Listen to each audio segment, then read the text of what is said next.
Ang title po ng ating pong pag-aaralan ngayon is The Crowd. Identity, Role, and Implication. Sa Luke chapter 6, verses 17 to 19. Ilang understanding lamang po bago tayo mag-proceed dun sa ating pong pag-aaral. Meron tayong general na understanding po dito sa idea po natin ng crowd. Pagka sinabi natin crowd, yung mga sumusunod sa ating Panginoong Jesucristo na tipong sumusunod sila pero wala naman talaga yung sa kanilang puso, yung kanilang pagsunod. Ibig sabihin, gusto lang nila makita yung miracles ng ating Panginoong Jesucristo. Gusto lang nila makita nila yung ginagawa ng Panginoong Jesucristo na kababalaghan. Yung mga pagpapagaling ni Jesus Christ. Kasi, of course, mahirap gawin yun. Yung bang parang imposible. Yung pagalingin niya yung may ketong, pagalingin niya yung may karamdaman, yung bulag nakakakita, yung pingi nakakarinig, yung nasapian ng evil spirit, banal na spirit, evil spirit, napapalayas yung evil spirit ng ating Panginoong Jesucristo. So grabe yung kapangyarihan ng ating Panginoong Jesucristo. Kaya yun yung gustong makita. So meron po tayong ilang bagay po dito na titignan. Una ay yung tinatawag natin na spectators. Pagka sinabing spectators, nanonood lang sila. Pinapanood lang nila. Okay? Pagka sinabi natin spectators, they just wanted to watch the miraculous works of Jesus. Gusto lang nila makita, pero wala talaga silang malalim na commitment na pagsunod sa ating Panginoon. Gusto lang nila na natutuwa lang sila, nakikita nila yung gawain ng Panginoon na nagpapagaling, gumagawa ng mga mirakulo. Okay? At hindi lang dito, dito lang una nating makikita yung crowd, pero sa mga sumusunod na mga story ng ating Panginoong Jesucristo, lalong-lalo na sa feeding of the 5,000, mayroong idea doon na sumusunod na lang ng mga tao sa ating Panginoong Jesucristo dahil sa pagkain. Sumusunod na lang ang mga tao sa ating Panginoon dahil gusto nilang makita yung mga mirakulo ng ating Panginoong Jesucristo. Biruin mo yon, yung sa feeding of the 5,000, yung 5 tinapay at saka 2 isda, pinarami ng ating Panginoon na nalangin lang. So, imposible yun na hindi nauubos yung tinapay sa basket. 5,000 plus yun 5,000 kalalakihan pa lang yun. 5,000 men na tao. Pero, napakain niya lahat yun. So, grabing mirakulo yun.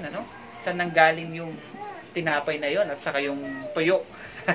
Sabihin na natin tuyo sa panayin natin. So, ito yung mga spectators. Po? And we tend to be like this sa ating pong Christian life, na gusto lang natin ay makita yung mga makita lang natin yung mga bagay na masasabi natin na mabuti, pero pagka masama na ayaw na natin. Halimbawa, sumunod ka sa Panginoon at mahihirapan ka. Yung mahirap na sumunod sa Panginoon ay minsan na tayo, parang hands up tayo kaagad. Ayaw ko dyan kasi mas lalo pala akong mahihirapan dyan, mas lalo pala akong maghihirap dyan. So ganun po yung idea. Po. And then mayroon tayong tinatawag na expectators. Po? Ito po yung nabuo kong salita, expectators, expectation. Mayroon tayong ini-expect sa Panginoon na they don't, itong mga crowd na ito, they don't just follow the Lord, kundi gusto nilang ma-experience sa kanilang sarili. Kaya makikita natin mamaya, gusto nilang mapagaling, kaya sumusunod sila sa Panginoon. Right? Gusto nilang makinig ng salita ng Panginoon. Gusto nilang ma-experience si Jesus sa kanilang buhay. So, hindi lang makita yung mga mirakulo ng Panginoon, kundi sa kanila mismo, ma-experience nila yung pagkilos ng Panginoon. Dapat ganito tayo, mga spectators tayo. Ibig sabihin, sumusunod tayo sa Panginoon dahil gusto nating maranasan ang pagkilos ng Panginoon sa ating buhay. Okay? And of course, Sumusunod tayo sa Panginoon kasi naranasan na natin nung niligtas tayo ng Panginoon, kumilala tayo sa Kanya. Okay? Sa pamamagitan ng pananalig at pananampalataya, na dulot din naman ng biyaya din ng Panginoon kasi hindi din naman natin kayang manalig sa Panginoon kung tayo lang. Ang nagbigay din sa atin ng pananalig ng talagang pananampalataya ay ating Panginoon. Okay?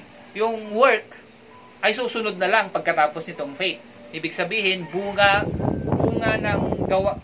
ng pananampalataya yung mga gawa natin, mga kapatid, ano?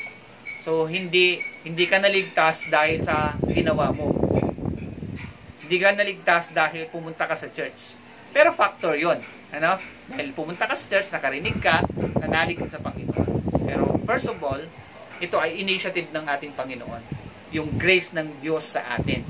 Binigyan ka ng kakayanan. Kasi mga patay tayo sa kasalanan eh. Ang isang patay sa kasalanan, ang isang patay physically, kaya niya bang buhayin ng kanyang sarili? Hindi, di ba? So, hindi mo kayang i-revive ang iyong sarili. Parang si Tito Ben, no? Namatay na ngayon. Kinuha na ng Panginoon. Nasa piling na ng ating Panginoon. Dead siya. Yung kanyang half na brain, dead. So, walang magkukuman sa kanyang katawan para gumalaw. Okay? Kasi patay na. So, kailangan niya ng machine para tuloy-tuloy pa yung buhay niya. Ganon din tayo, mga kapatid. Nung tayo ay spiritually, yung in terms of sin, tayo ay mga patay sa kasalanan. Pero dahil sa banal na espiritu, dahil sa kapangyarihan ng Panginoon, tayo ay nagkaroon ng buhay. Sabihin, kaya nating manalig sa Panginoon dahil sa biyaya ng Diyos sa atin. Dahil sa kapangyarihan ng Panginoon sa atin. Hindi mismo yung pananampalataya mo, kundi pagkilos pa rin ng Panginoon. Kaya sabi natin sa Bible study natin, di ba? Lahat ng bagay ay pagkilos ng Panginoon. Kasi naniniwala tayo doon sa sovereignty ng ating Diyos. Okay. So, and then, mayroon tayong tinatawag sa Greek na laos. Hindi laos, kundi laos. Ibig sabihin yan, people. Okay? Pero, ginagamit yan ng mga writers, halimbawa si Luke, ginagamit nila yan distinctively sa mga Jewish community o sa people of God, sa Israel. Okay? Kaya, sa English, hindi natin makikita yan eh. Sa English, multitude of people lang malalaman natin, tapos yung crowd, and yung word, yung translation. Pero, sa original, mayroong laos at saka may oglos. Okay?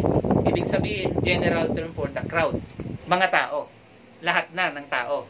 Pero pagkalaos, specific lang para sa people of God, sa Israel. Okay? Ginamit yan dito sa ating passage. Ano? Mapapansin ninyo yan. Kapag marunong kayong magbasa ng Greek, magkakaiba yan.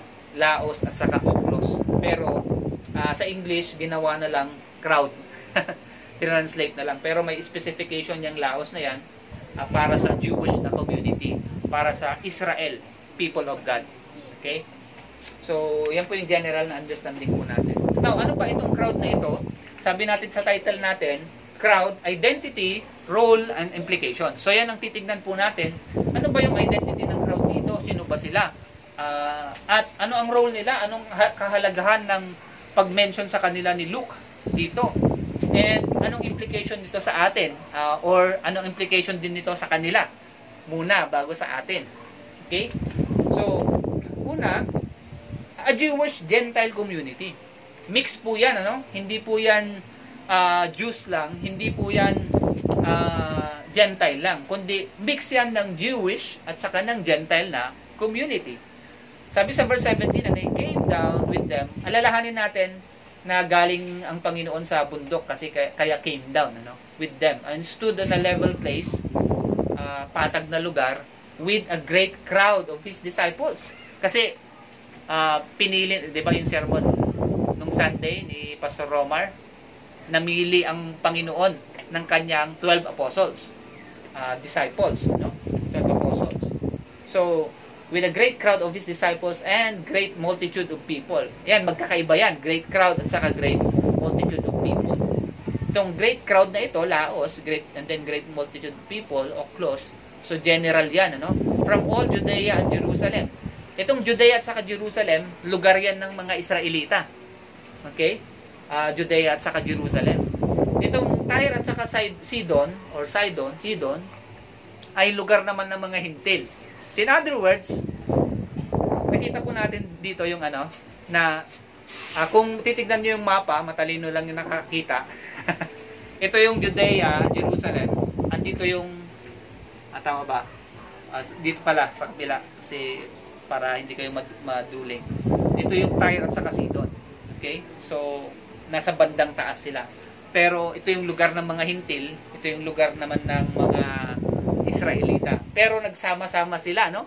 Dito, gusto nilang makinig ng salita ng Panginoon at gusto nilang saksihan ang mirakulo ng ating Panginoong Jesucristo, ang kapangyarihan ng ating Panginoong Jesucristo. So anong role nitong ano na to? Itong Jewish community, o Jewish Gentile. Mix kasi sila eh. Kumbaga dito sa atin ngayon, Tagalog, Ilocano, at saka Ilonggo. Sinanay kasi, sino bang Ilonggo sa atin? Meron bang Ilonggo? Bicol pala si nanay. Pero Visayas pa rin yan, ano? So, halo-halo pa rin. So, kumbaga, pinagsama-sama din tayo dito, parang gano'n, ano? Para makinig ng salita ng Panginoon. So, ang role niya is, nag-spread kasi dito yung gospel of the kingdom of God. Okay? Biruin mo yon, nagsimula lang ka sa mga disciple, tapos naipakalat na yung gospel sa sangkatauhan. Okay? May principle kasi tayo dito, ano? Crowd attracts crowd. Naniniwala ba kayo dyan, mga kapatid? Na ang isang grupo nakaka-attract ng isang grupo pa. Okay? Lalong-lalo na kapag nakitaan yung grupo na yan ng unity, nakitaan yung grupo na yan ng masaya sila dito sa grupo na ito. So, nakaka-attract yan ng crowds. Kaya yung Jewish community, na-attract nila yung Gentile community. Pero actually, mayroon pang purpose ang Panginoon dito kasi ang mission ng Jews talaga is yung Gentile. Nagigets pa natin? Di ba, pinili ang Israel para maging liwanag sa buong nation. Sila ang magiging, kumbaga, agent of hope, agent of transformation. Okay? Itong Israel. Pero dito, nasa katuparan na kasi nagsama na yung Jews at saka mga Gentiles eh. Nagsama na yung Israel at saka mga Hintil. Dahil nandyan na yung Misaya. Naalala nyo yung preaching natin last time, yung sermon natin last time na may ina-anticipate na Misaya itong mga Israelites. Ina-anticipate nila na dumating ang isang Misaya para magligtas sa kanila. Okay? So, yun po yung role po nitong Jewish Gentile community na ito. Na mai-spread, mai-ihayag pa. Tayo, nagtitipon tayo. Actually, yes, of course, ang main purpose natin is to worship the Lord. Okay? Nang sama-sama. Pero mayroon din itong implication to spread the gospel sa mga tao na nasa paligid, sa mga kaibigan natin, sa mga kamag-anak natin. Tama po? So yan po yung role natin as a community. Ano po? Kasi may principle nga din tayo dito na crowd attracts crowd. Mamaya mayroon tayong application yan na dapat wag kang kumilos na mag-isa. Okay? Kasi niligtas tayo ng Diyos, hindi tayo as individual, kundi niligtas tayo ng Diyos as a community. Gets po natin, mga kapatid? Kaya yung salvation natin dati na principle natin na tanggapin mo lang si Kristo bilang sarili mong tagapagligtas. Actually, walang ganun sa Biblia. Yung sarili mong tagapagligtas. Sarili mong tagapagligtas at Panginoon mo. Sarili mo. No? Naalala nyo yan, yung ganyang mensahe? Narinig nyo na yan, mga kapatid? Magsalita kayo. Narinig nyo na yan, ano? Pero ang biblical talaga is that niligtas tayo ng Diyos, hindi ikaw lang. So, baguhin po natin yung perspective natin kasi minsan masyado tayong makasarili. Yung bang self-centered tayo. Niligtas ako ng Panginoon. Panginoon ko at tagapagligtas. Yan yung mga terms natin eh.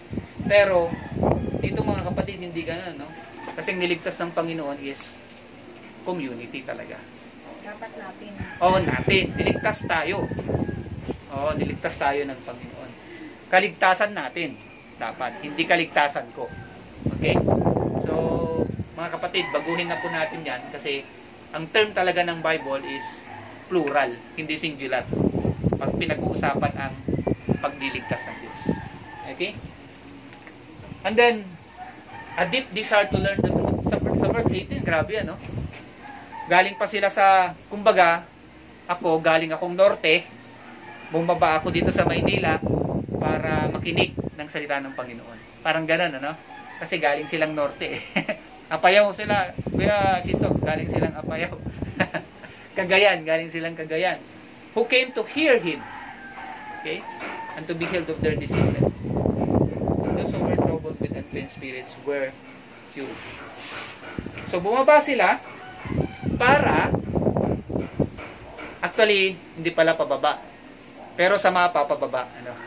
Galing silang north, pababa sa south. Pero ito ay paakyat sa bundok kasi ang Jerusalem ay mabundok na parte. Ano? So, a deep desire to learn the truth. So, ano makikita na po natin dito na role ng crowd? Ano? Confirms the role of Jesus as a teacher and prophet. Teacher and prophet kasi ang ating Panginoon. Tagapagturo siya, pero ini-encourage na din yung mga tao na magsisi na kayo. Di ba mayroon siyang message na repent for the kingdom of heaven is at hand. Magsisi na kayo sa inyong mga kasalanan dahil nandito na ang paghahari ng Diyos. Ang kaharian ng Diyos. Paano niya sinabi yon? Kasi nandito na ang hari. Tinutukoy niya actually yung kanyang sarili. Okay? Dahil nandito na ang hari, establish na yung kingdom. At hanggang ngayon, sa pamamagitan natin, ini-establish ng Diyos yung kingdom niya dito sa mundong ito. Kasi yun naman talaga ang panalangin ng Panginoon, di ba? Our Father who is in heaven, hallowed be your name. Your kingdom come, your will be done on earth as it is in heaven. Kasi established na ang kingdom sa heaven, dumating ang Panginoon, in-establish niya ang kingdom niya dito sa mundong ito by His disciples. Kaya crucial yung role ng mga disciples at saka yung crowd. Mga tagasunod ni Kristo. Kasi, ifo-fulfill natin yung plano ng Diyos. Ifo-fulfill ng Diyos ang plano niya sa buhay natin pala, I should say. Baliktad, ano? Hindi ifo-fulfill ng Diyos yung plano natin. Kasi minsan, ganun din yung misunderstanding natin eh. May plano ako, tutuparin ng Diyos yung plano ko. Hindi, mga kapatid, mali. Baliktarin natin. Yung plano ng Diyos, tutuparin niya sa pamamagitan mo. Ganun po yun. Yung plano ng Diyos sa buhay mo, tutuparin niya. Kaya ikaw, magpapasakop ka lang din sa plano ng Diyos. Hindi yung plano mo ang masusunod, kundi yung plano ng Diyos. Kaya minsan may mga redirection sa atin, may mga sitwasyon tayo minsan na bigla na lang ganito, bigla na lang ganyan, mga redirection yan. May plano ang Diyos sa atin at kailangan natin maging sensitive doon. Kailangan natin maging discerning doon, mga kapatid. Ano bang Tagalog ng discerning? Maging mapagmatsyag tayo doon sa kalooban ng Panginoon. Nakabantay tayo lagi. Kung sa TV, nakabantay ka lagi sa balita, di ba? Pagka morning, dapat dito, nakabantay ka rin sa plano ng Diyos. Maging sensitive ka din. Na, halimbawa dito sa atin, galing tayo dun sa taas, tapos bumaba tayo, may plano ang Panginoon. Kasi mas maluwang pala dito. Pagka mayroon pa tayong mga bisita, pwede pa sila dyan. Or tayo dun sa labas, yung bisita dito sa loob. So, salamat sa Panginoon dahil pinapagamit itong lugar na ito. Malaking bagay po ang Medyo maunang pula na yung paa natin. Serbisyo ni Kuya Chito at saka ni Ate Tere dito sa lugar po natin. So, confirms the role of Jesus as a teacher. Kasi si Jesus, teacher talaga. And prophet. Tinuturuan niya. Kaya, makikita natin doon sa susunod na passage natin ay yung Sermon on the Plain. Okay? Mga beatitude na blessed are the poor for they are rich in the kingdom of God. Yun yung mga susunod na pag-aaral po natin. Okay? Yan, blessings and woes. Okay? Blessed are you who are poor, for yours is the kingdom of God. Blessed are you who hunger now. So, nakita natin dito, it is about the kingdom of God. Okay? Yung mensahe ng Panginoon, yung pagtuturo ng Panginoon, kasi teacher siya, it is about the kingdom of God. Kaya kung hindi natin nakita yung papaano, pag hindi natin nakikita yung kingdom of God, mga kapatid, nami-miss natin yung point ng paglilingkod natin sa Panginoon. Kasi yung paglilingkod natin sa Panginoon, hindi ito para makapagpatayo lang ng building, mga kapatid.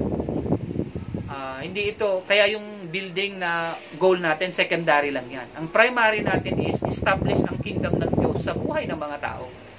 Yan po yung ating ginagawa. At magpagamit ka sa Panginoon. Okay? Agent ka nitong pag-establish ng kingdom. Kumbaga, di ba nung nagpatayo ka, Kuya Chito, ng bahay mo dyan, mayroon kang construction worker. Tama? Parang tayo, mayroong mason, mayroong isa na lang siguro yan kasi maliit lang, mayroong pero pag malaki, may electrician, lahat kumpleto, di ba? So tayo, mga construction worker din tayo. Kasi ang kino-construct natin, ang ini-establish natin is kingdom ng Diyos. Paghahari ng Diyos sa buhay ng mga tao. Yan yung mensahe po natin. Yan yung tinuturo ng Panginoon sa atin. Pero mayroong warning sa atin kasi prophet din ang Panginoon. Magsisi. Yan yung mensahe natin sa mga tao. Magsisi na kayo sa inyong mga kasalanan at sumunod sa Panginoon. For the kingdom of heaven is at hand. Yan yung mensahe. Repent. Si John the Baptist din nung dumating. Di ba? Bago pa si Jesus. Yun na yung mensahe. Repent for the kingdom of heaven is at hand. Magsisi na kayo dahil nandito na ang Panginoon. Okay? And then pangatlo, a heavy heart for restoration. Who came to hear Him and to be healed of their diseases. And those who were troubled with unclean spirits were cured. Ang pinaka-point dito is that, itong mga tao, lumalapit sila sa Panginoon kasi gusto nilang mapagaling, gusto nilang makawala doon sa masasamang espiritu.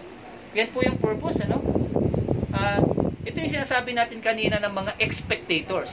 Gusto nilang ma-experience yung pagpapagaling ng Panginoon. Gusto nilang ma-experience yung pagpapalaya mula sa pagkabihag sa masamang espiritu.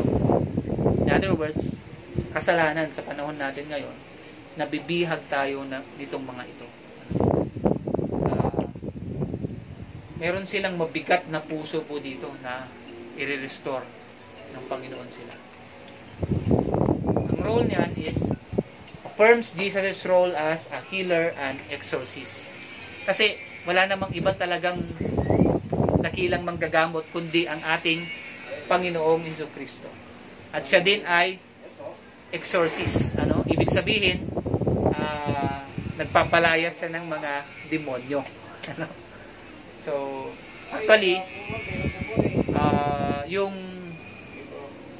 kung pag-uusapan natin ang paniniwala sa Panginoong Jesucristo, mas naniniwala ang mga demons sa ating Panginoon.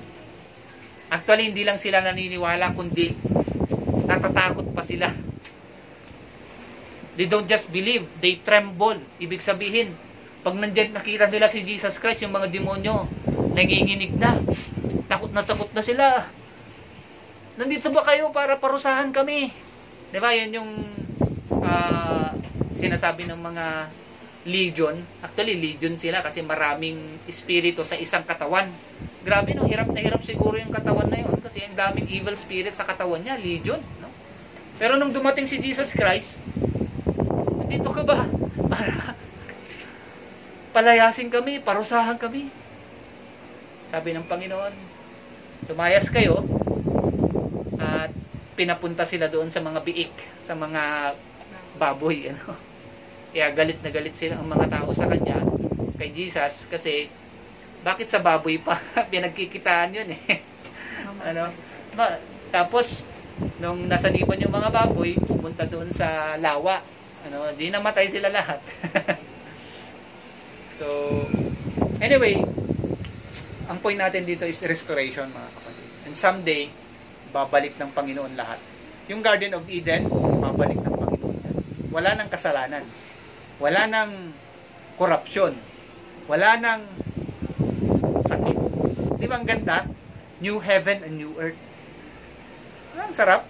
Hindi ka na magta-tricycle driver, Kuya Chito. Wala na din diabetes. Oh. Wala nang karamdaman. Yan yung total restoration. Mayroon din ba kayong kabigatan ng puso diyan, mga kapatid? Di ba mayroon din? Meron. Na gustong-gusto na rin natin na, Panginoon, kung pwede lang, Lord, bilisan mo namang dumating uli. Bumalik. Ano? Yan yung puso natin. Yung na-share ko nga sa inyo nung nakaraan, na nagdadrive ako, na mayroong tatawid, di tumitingin, mayroong bigla na lang sisingit. Parang, Lord, ang panalangin mo, Lord, sana dumating ka na. Corruption sa trabaho, corruption sa kung nasaan ka man, ano? Ang daming kapalpakan dito sa mundong ito. Kaya ang panalangin talaga natin, Lord, dumating ka na, maghari ka ng todo-todo. Pero naghahari ng Diyos sa ating buhay, mga kapatid, ha? Huwag nating isipin na pagka dumating ang Panginoon, saka lang siya maghahari. Ngayon pa lang, naghahari na siya. Kasi ang paghahari ng Diyos, mayroong now at saka not yet. Ibig sabihin, hindi pa tapos. Kumbaga, installment. Kumbaga sa pag bumili ka ng bagong motor, ano, may deposit, may down payment, tapos may installment. So, parang ganun yung kingdom ng Panginoon. Eh. Hindi pa tapos, pero tapos na. Nagets niyo po? So, nandyan na, pero wala pa. Ibig sabihin, yung reversal ng Panginoon, ano? Ang galing. Nandito na yung new heaven, pero patikim pa lang. Parang ganun. Patikim pa lang. So, nandyan na yung motor mo, pero binabayaran mo pa rin. Nagets po natin, mga kapatid? Nandito na yung salita ng Panginoon, pero wala pang Panginoon, pero ini-establish na yung kingdom niya dito. Kasi dumating naman na siya, umakyat lang siya ulit. At naghahari ang Panginoon sa atin ngayon. Okay, kasi yun naman talaga yung design eh. Ang trono ng Diyos sa langit at ang mga tao ay dito sa lupa. So, ayan po ano. And then lastly, a community of faith. Sabi sa verse 19, and all the crowd sought to touch him, for power came out from him and healed them all. Kumbaga, parang kung nanonood kayo ng anime, mga kabataan, chakra, alam niyo yun, idea. Parang may chakra dito ang Panginoon eh. Kasi, grabe no, power came out from him and healed them all. Pero mayroon itong echo doon sa ginawa ng Panginoon kay Moses. Di ba nanggaling din siya sa bundok? At doon ay binigay ng Diyos yung 10 Commandments. Tapos pagbaba niya ay tinuruan niya yung mga tao. So, mayroon ding idea dito ng gano'n, ano? Na, di ba nakita nila si Moses na para bang nagliwanag dahil yung presence ng Panginoon nandun sa kanya. So, parang ganito din, ano? Yung power na ito is the power of the divine power na nanggaling sa Diyos mismo, and may authority siya sa lahat. Kaya doon sa Matthew chapter 28, all authority in heaven and on earth has given unto me, has been given to me. Go and make disciples of all nations. Okay. Kapangyarihan ng alin? Kapangyarihan magturo, kapangyarihan na magpagaling, kapangyarihan even sa nature. Authority over nature. Kaya niyang patigilin yung bagyo. Stop. Parang si ano, no? Parang si Kibuloy. Stop. Kasi iniisip niya na siya ang sanugad. Pero sabi niya, stop. Titigil talaga yung bagyo. Kasi meron siyang authority over nature. Lahat ng bagay. Kasi nilikha lahat ng Diyos. So meron siyang kapangyarihan sa lahat. Pero itong mga tao na ito, itong community na ito, they don't just have this heavy heart for restoration, but they have this faith sa ating Panginoong Jesucristo. Kasi ito yung expression dito eh. And all the crowd sought to touch Him. They want to touch Him. Parang parang ano yung ginagawa ng tao ngayon, di ba? Pagka nandyan ang Black Nazarene. Tapos, paparada nila, tapos hahawak-hawakan. Tapos, ikikis pa, tapos pupunasan pa. Parang ganun yung idea, pero mga kapatid, noon yun, Kasi nandyan ang Panginoong Jesucristo. Pero ito, revolto ito mga kapatid. Wala naman itong buhay. Okay? So, hindi natin gagawin. Baka magkasakit ka pa dun dahil kinikis mo. Kung sino-sino kumikis eh. Mga bakterya yung nandun eh.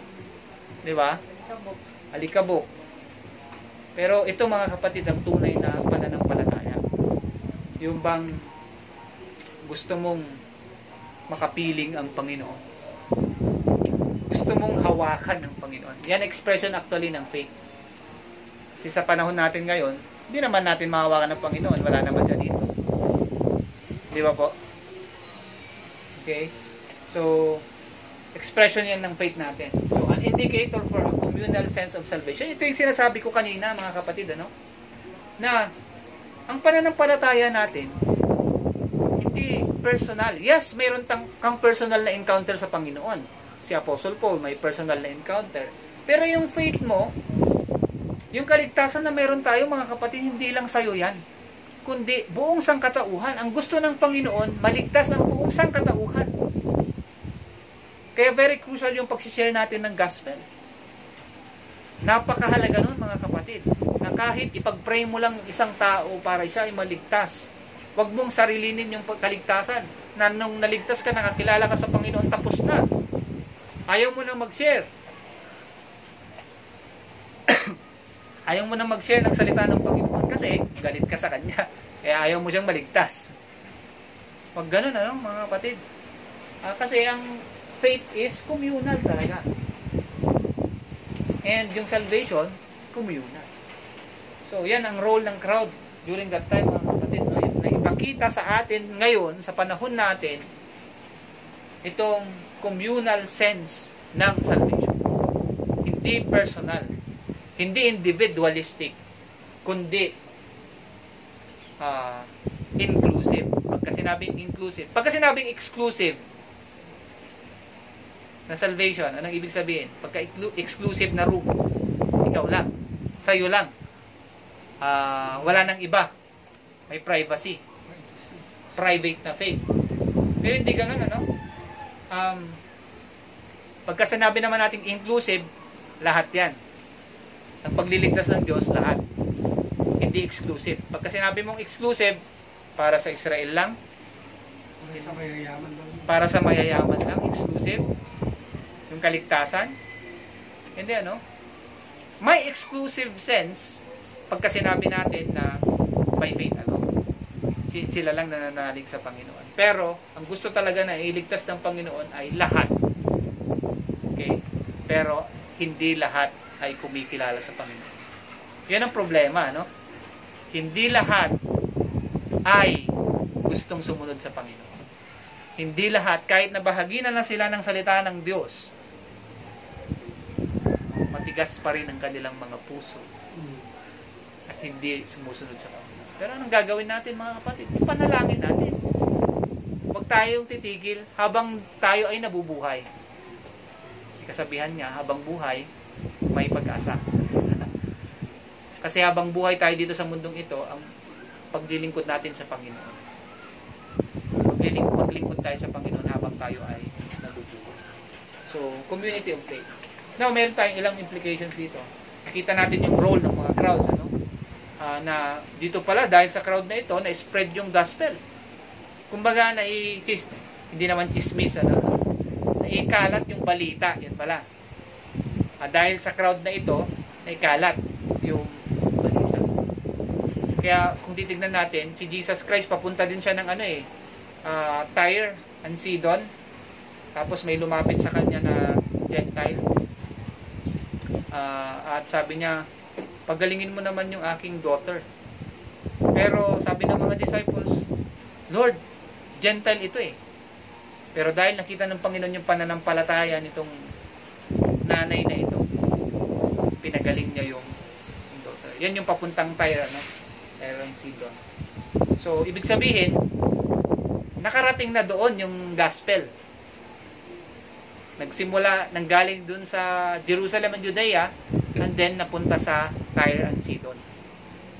So, iba yung nagagawa ng crowd na nasi-share natin yung gospel sa karamihan. Kung iilan lang, exclusive lang, ay hindi po pwedeng ganun, ano? Kasi hindi may babahagi ang gospel sa lahat. And hindi rin maliligtas ang karamihan.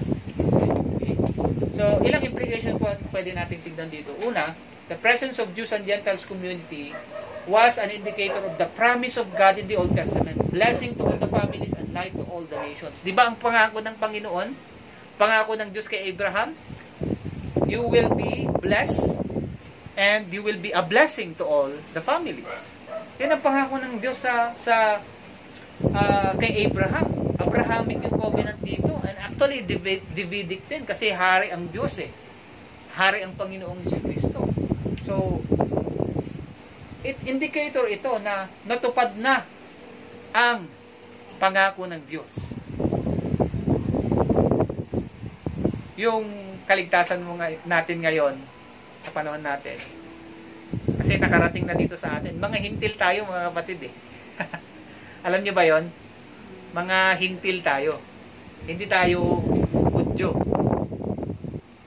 Okay?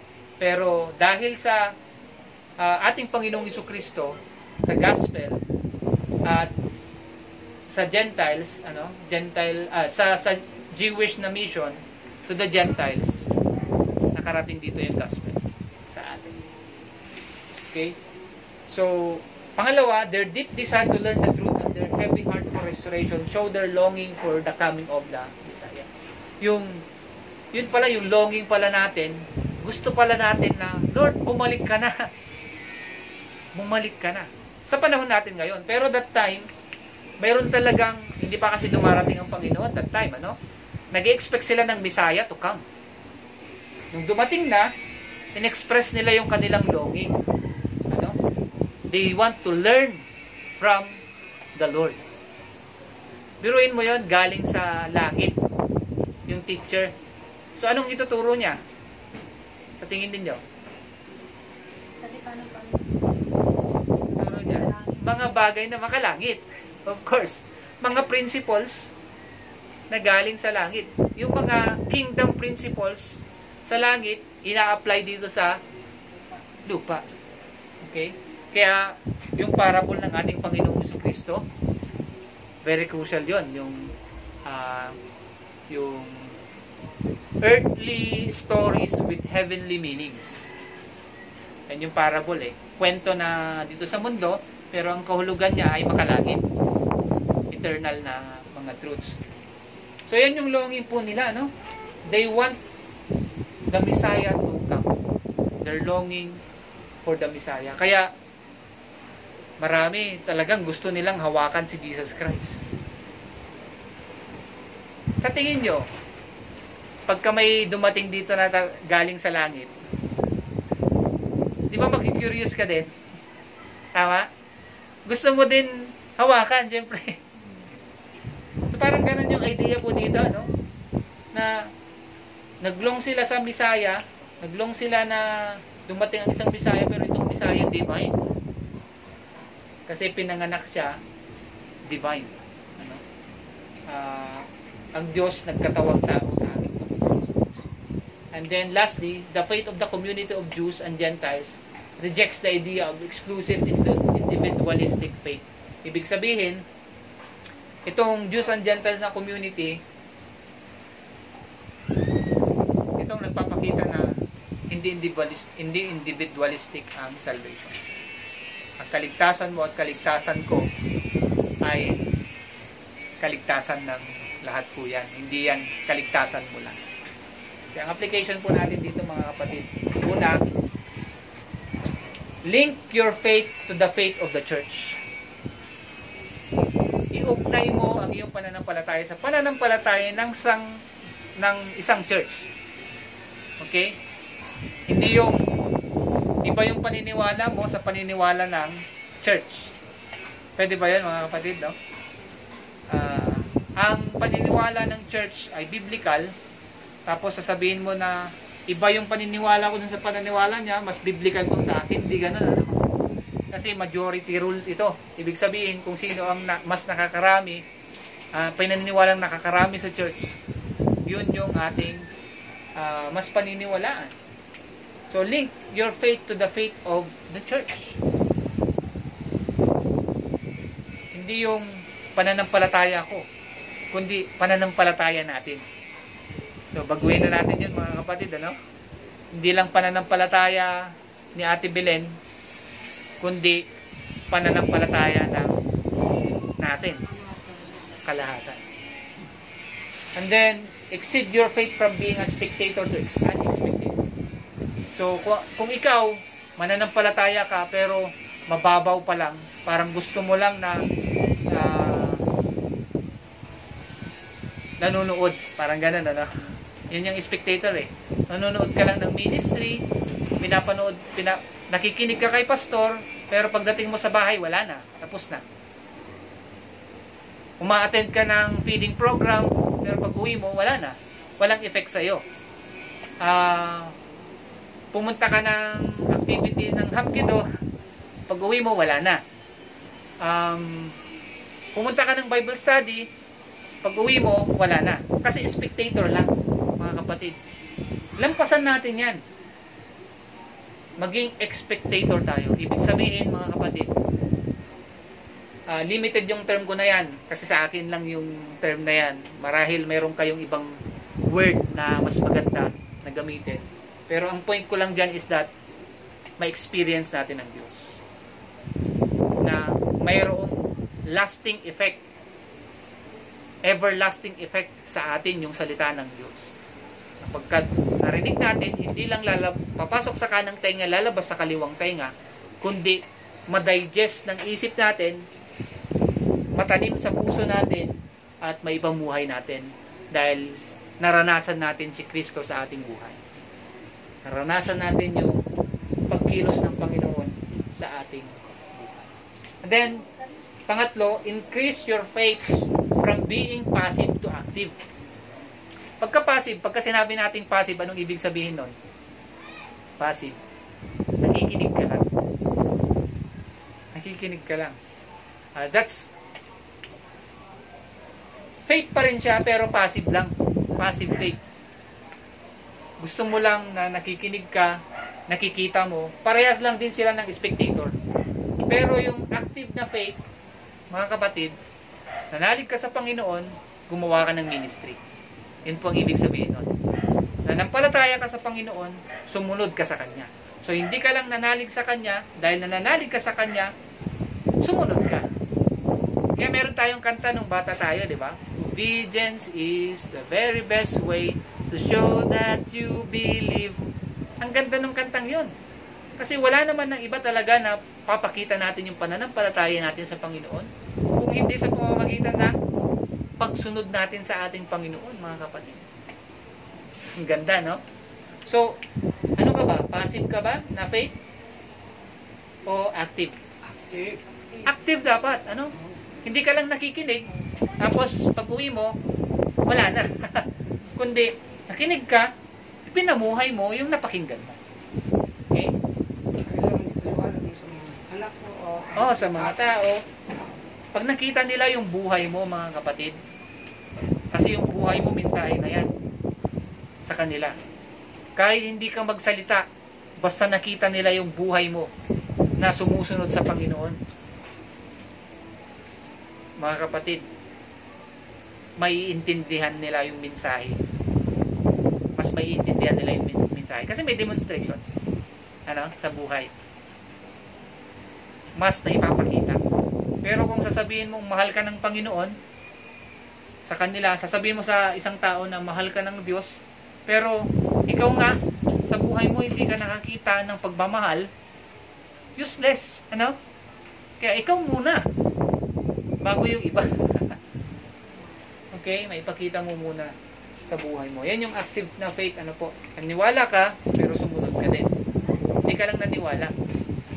Alam niyo yung kwento ng Panginoon na mayroong isang tatay, tapos inutusan niya yung panganay, sabi niya, anak, pumili ka nga ng suka. Ganun na lang, Parang, di-revise natin. bumili ka nga ng suka. Sabi ng anak, okay tay, bibili ako. Pero pagkatapos noon, umalis na yung tatay, hindi siya bumili. Okay? Tapos dumating yung isang anak, bumili ka nga ng toyo. Sabi ng anak, ayoko tay. Pero umalis na yung tatay, pumunta yung anak, bumili ng toyo, at nakauwi. Sino sa kanila ang tunay na anak? Ibig sabihin, sino sa kanila ang tunay na tama? Yung sumunod, kasi sinabi niya man lang na hindi, pero Sumunod siya. ipakita niya sa gawa niya. Sumunod siya. I-gets mo natin? So, hindi doon sa sinasabi natin, kundi sa ginagawa natin. Okay? Dapat yung mga sinasabi natin ay nata-translate into deeds. Gawa. Kaya crucial dito, mga kapatid, nasa Diyos ang awa, nasa tawa. Pero maganda rin yun dito kasi gusto nila una makinig. That's parang expression ng faith. And then mapagaling. So merong talaga mixture ng faith at saka ng word. Hindi faith lang, nananalig ka lang. Ang pananalig lang ay nabanggit ko na ito pa ulit-ulit. Kasi sinabi mong nananalig ka lang, para ka lang si Peter. Tama ba? Pedro. Na inaantay yung si Juan pala, Juan Tamad. Inaantay yung pagbagsak ng bayabas, mahinog. At mahulog na lang. Nga. Ayaw abutin na lang. Parang, alam niyo yung kanta ng Ilocano? No na nga to, di ka sibulan. No dababa, di ka gawaten. No natin di ka pidutan. Manang biday. Anong klaseng yun, That's faith lang, pero hindi na translate into word. Ang tunay na faith ay active, mga kapatid. Dapat translate ito sa gawa. Hindi ka lang mananalangin, umilos ka din. Okay? Hindi tayo parang si Juan Tamad. And then lastly, participate in the community of disciples. Participate in the ministry. Itong ginagawa po natin ngayon is our participation sa paglilingkod natin sa Panginoon. Okay? Yung pag-attend po natin dito sa worship service, pag-attend natin sa Bible studies, okay, mga kapatid, participation natin. Mag-participate tayo, mga kapatid. Ano ang bahagi mo? Yan ang tanong sa atin. Ano ang bahagi mo sa pagpapatayo ng Diyos ng kanyang kaharian dito sa mundo? Meron ka na bang naibahagi? Meron ka na bang naiambag? Kumbaga doon sa church, main church, di ba? Mayroon tayong tiles. Minsan, contribution ng tiles. 2 tiles sa akin, 3 tiles sa akin, 4 na tiles sa akin. Okay? Pero spiritually speaking, ano na ang ambag mo? Hindi yung building na physical, kundi yung building ng Diyos, yung church mismo. Yung tao. Kasi ang tunay na church, hindi yung building, mga kapatid. Ang tunay na church, yung tao. Kaya kahit nasaan tayo, pumunta tayo doon, baba tayo dito, rent tayo ng building, mga kapatid, hindi yung building ang church.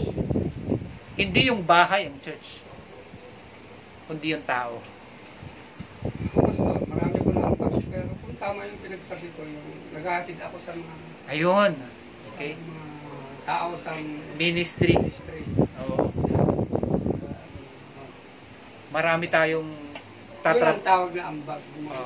yung ano yung paglilingkod mo sa Panginoon. Marami siyang nadala. Nadala. Marami kang nadala sa Panginoon, may nadala ka na ba? Pero hindi lang yun, ano? Pagka sinabi nating ambag, hindi lang yung nadala mo. Kundi, halimbawa, si Rap-Rap, nakakapag-gitara na. Ambag niya yun sa paglilingkod sa Panginoon. In some way, ay nagagamit yung kakayanan mo, yung kapasidad na mayroon ka. Kasi, mga kapatid, alalahanin natin, we can only serve the Lord by the capacity that we have. Yan po ang totoo. Kung ano lang yung kakayanan mo. Kung hindi mo kayang magsalita, pero kaya mong mag-invite, di mag-invite ka. Ako na ang bahala. Ang point lang is that, kung kaya mong mag-music, mag-gitara, mag-beatbox, gamitin mo sa Panginoon. Kung may pera ka, di gamitin mo, mag-ambag ka sa pagrenta ng building kung sakali. Sila asawa ko, ako ang nag-invite. Dati. Oh, yun, oh. So, yun, take advantage sa kung anong kaya mong gawin. Hindi yung, paano kaya ako maglilingkod sa Panginoon? Huwag na lang. Hindi ka makaisip ng paraan para maglingkod sa Panginoon. So, actually, pagka ayaw mo talagang maglingkod, marami kang dahilan. Marami kang maidadahilan na pwedeng irason mo na hindi makapaglingkod sa Panginoon. Ganito, walang pera, may problema kami ngayon. Ang dami. Pero kung gusto mo, marami ding paraan. Ilakad kami. Ilakad kami. Pero pagka gusto mo talaga maglingkod sa Panginoon, marami ding paraan. Okay? Maraming paraan. Kaya, hindi na po natin iisa-isahin yung paraan na yun. Kayo ang nakakaalam nun. Kasi, alam ninyo yung puso ninyo, alam ninyo yung isip nyo sa paglilingkod ninyo sa Panginoon. Alam din ninyo yung kapasidad ninyo na maglingkod. Kung wala kang pera na maibigay, naintindihan ng Panginoon yun. Kung wala ka talaga. Pero, yung sarili mo man lang na maidala mo sa church. Meron nga akong binanggit noong missions conference natin, di ba? Kung tayo mismo hindi natin madala yung sarili natin sa church, paano pa kaya makapag-invite tayo, mga kapatid? So, i-demonstrate muna natin yung faith gospel, pamuhay natin. At yun na rin yung mensahe natin sa kamag-anak natin, kaibigan natin, di ba? Classmate natin, katrabaho natin. So, yan po mga kapatid, I hope na nakita po natin yung role ng crowd, yung identity ng crowd, at yung implication nito sa atin naman. Na tayo, sama-sama tayo naglilingkod sa Panginoon. Dahil, ito naman yung pagkaligtas sa atin ng Panginoon. Sama-sama din. Hindi individualistic. Once na inisip mo na personal Savior si Jesus, individualistic. Sa totoo lang, may effect ito sa'yo.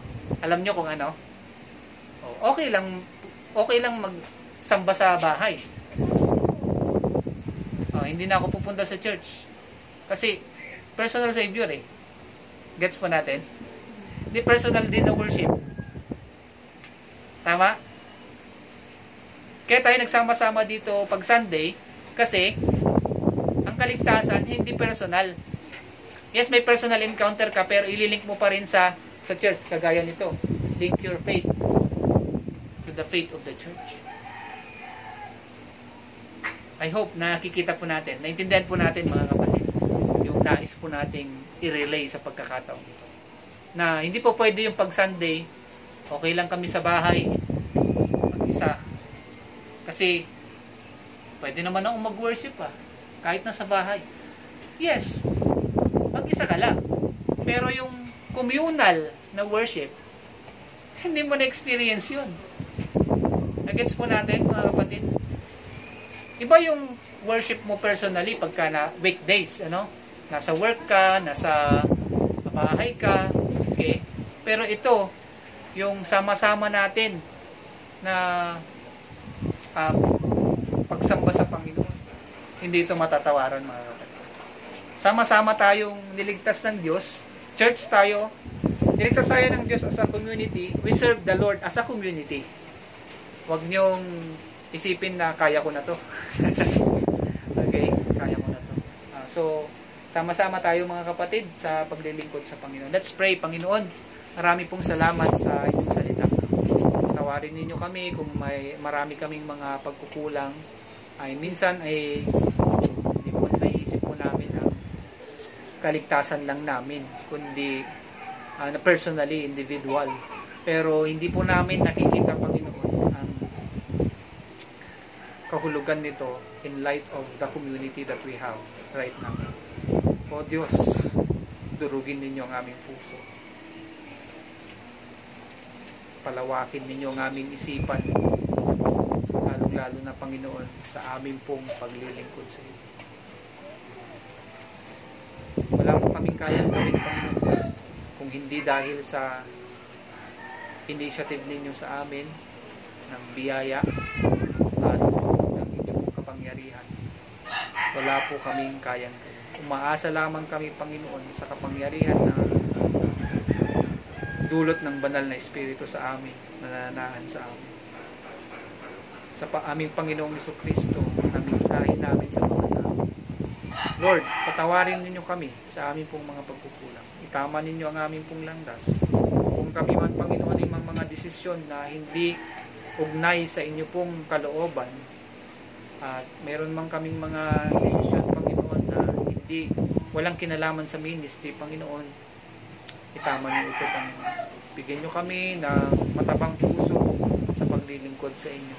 Isip na malawak, na bukas sa mga pagbabago din, Panginoon, na biblical, hindi pagbabago na secular, kundi pagbabago, Panginoon, para sa ikalalawak pa ng gawain ninyo at ng inyo pong kaharian.